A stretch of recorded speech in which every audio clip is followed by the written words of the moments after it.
Hi! Today we're going to be making our own homemade Italian dressing, and the reason you really want to get away from the store-bought or the conventional dressings that you find in supermarkets is because when you look on the ingredients, the first, maybe third or fourth ingredient is going to be vinegar. Vinegar is actually a product that your body cannot utilize, although there are a lot of claims that apple cider vinegar is a very good product for you. From all that I've read and studied, vinegar is actually a product that retards the digestion of all foods, whether they're proteins or starches. So you really want to get away from products such as these. You want to make your own salad dressing, and it really only requires a few ingredients.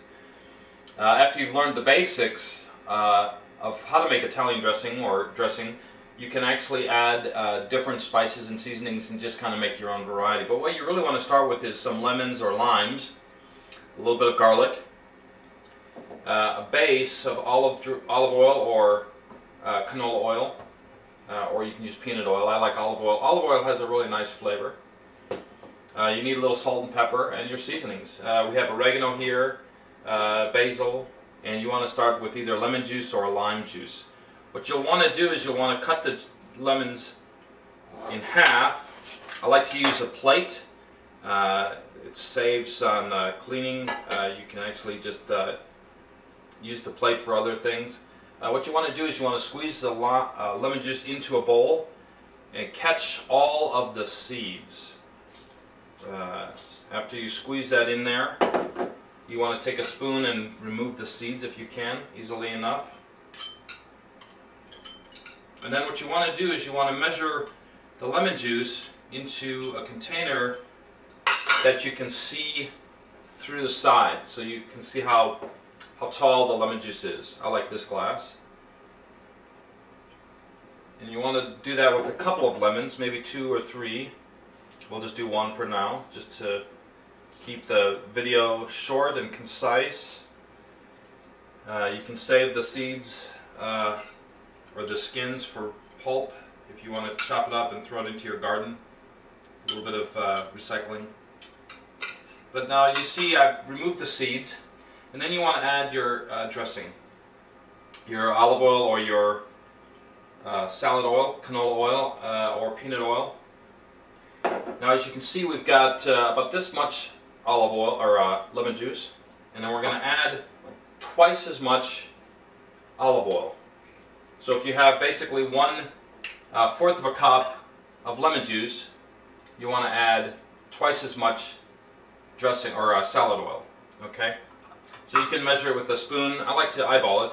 You can measure your lemon juice with a spoon and you can kind of figure out how much to use, but you can eyeball it if you like. You want to use twice as much dressing oil or oil as you have lemon juice. So you eyeball it. The oil is going to float. The oil will float on top, so you can kind of see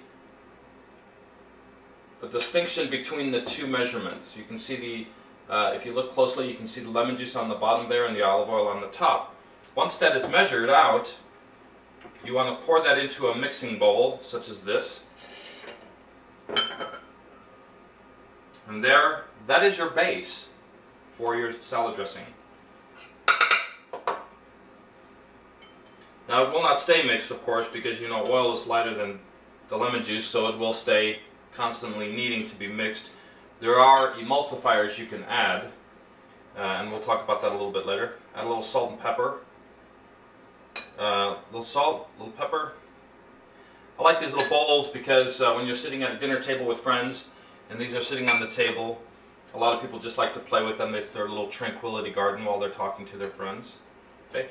The garlic will be next, and what you want to do is you want to find garlic that has a very papery type of skin that's easy to peel off, such as this. And I like to just kind of break top off. And what you want to do is you want to get a clove or 2 of garlic. And garlic is very strong. It has kind of a spicier flavor to it.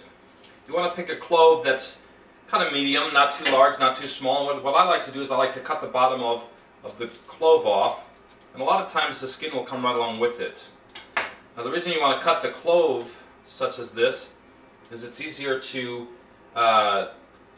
grind up with the device that I'm going to show you. A simple device every kitchen has. You don't need to go out and buy a special garlic press. You can do that if you like, but I have found this way works the best.